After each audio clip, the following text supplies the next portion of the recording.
The former head of the West German military intelligence has revealed secret details of a 1949 US-German treaty.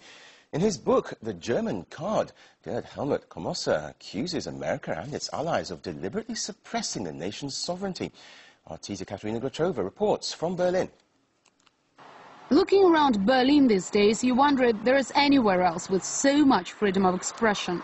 20 years after the wall fell and the most painful wounds have healed, there seems to be no more uncomfortable truths left for Germans. Yet some still manage to come up with hot potatoes. The biggest from the former head of the intelligence service in West Germany. In Gerd Helmut Komosser's book, The German Card, he claims Germany has until now been controlled by the United States and its allies and was even viewed as a possible target. At a NATO meeting, I realized that a possible plan was for the alliance to hit the largest dam in West Germany with a nuclear bomb. If strikes had taken place, a great number of civilians would have died. The retired general details a secret pact he alleges was signed in 1949 between Germany and the US and will be in force for another 90 years. Komosser says this secret agreement means that all political parties in Germany are supervised by a special Washington-based body, that the country's army takes part in all NATO missions at first demand, and that all German gold reserves are stored in New York. For some, though, the content of the book is nothing new.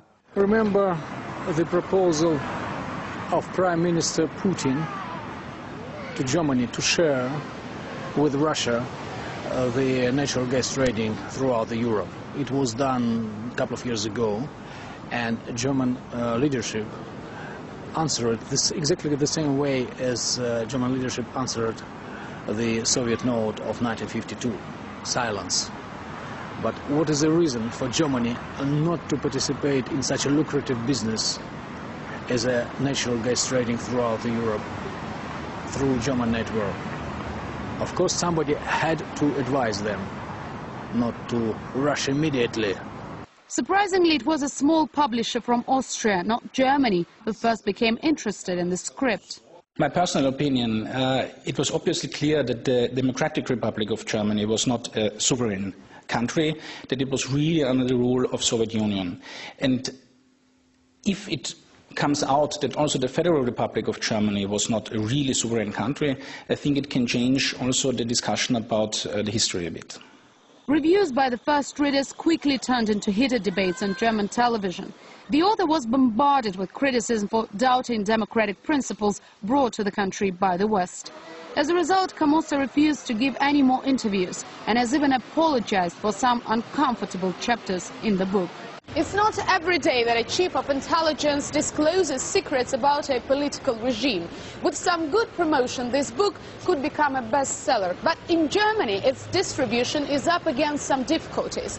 The country's biggest bookshop, Dussmann, which is also a cultural foundation, has refused to sell the book at all. The contents of the book, though, will soon be available to millions more readers.